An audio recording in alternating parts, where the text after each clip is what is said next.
Kumusta mga kaboxing? This is Boy Kalawang TV. So isang mabilisang balita lang po tayo mga idol sa lumabas na balita kanina sa pagitan ni Naoya Inoue at ni Sam Goodman. So alam na nga po ng karamihan mga idol na hindi na nga po matutuloy ang laban nila dahil nagkaroon na naman po ng bitak sa kilay itong Australianong boksingero na si Sam Goodman dahil sa pakikipag-sparring po nito upang paghandaan sana ang kanilang magaganap na mega showdown ng The Monster ng Japanese Naoya Inoue. So eto nga po, inilabas na mga idol ang makakalaban at magiging kapalit ni Sam Goodman. Ito nga po ang Koreanong boksingero na si Yejon Kim. So yan po ang makakalaban ngayon ni Naoya Inoue sa darating na January 24 sa Ariake Arena. So dahil po dyan, marami nga pong mga nagtaas ang kilay ng mga boxing fans. Bakit yan po ang napili ng The Monster ng Japan? So ayan po muna ang ating maibabalita. At dumako naman po tayo dito mga idol sa kinakasangkutan na problema ni Yumir Felix Marcial dahil sa kanyang asawa dahil sinaktan nga po daw niya ito. So may sagot na nga po dito si Yumir Felix Marcial sa ibinibintang sa kanyang pananakit ng kanyang asawa.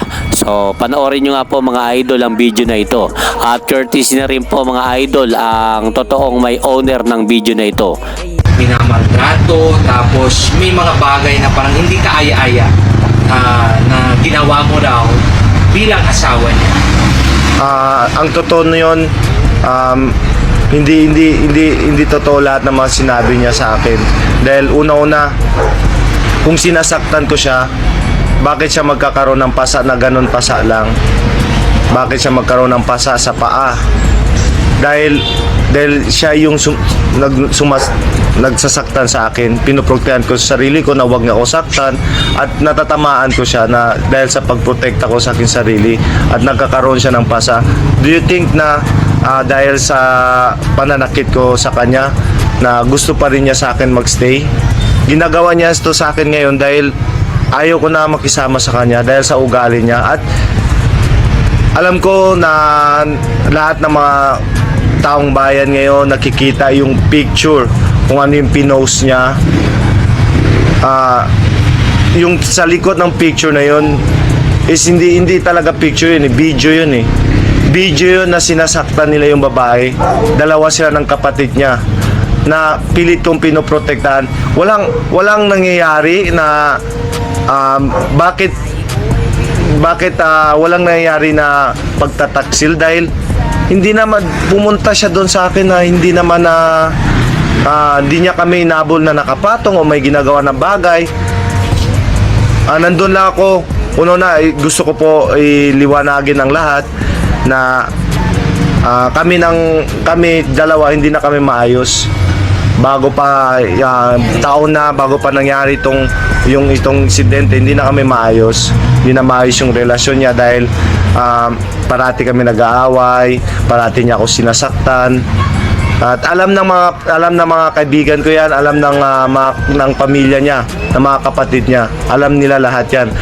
Kung dumating man kami sa punto ngayon, alam nila na mangyayari ito dahil sa ugali niya. So nangyari yon bago pagtapos ng Olympics.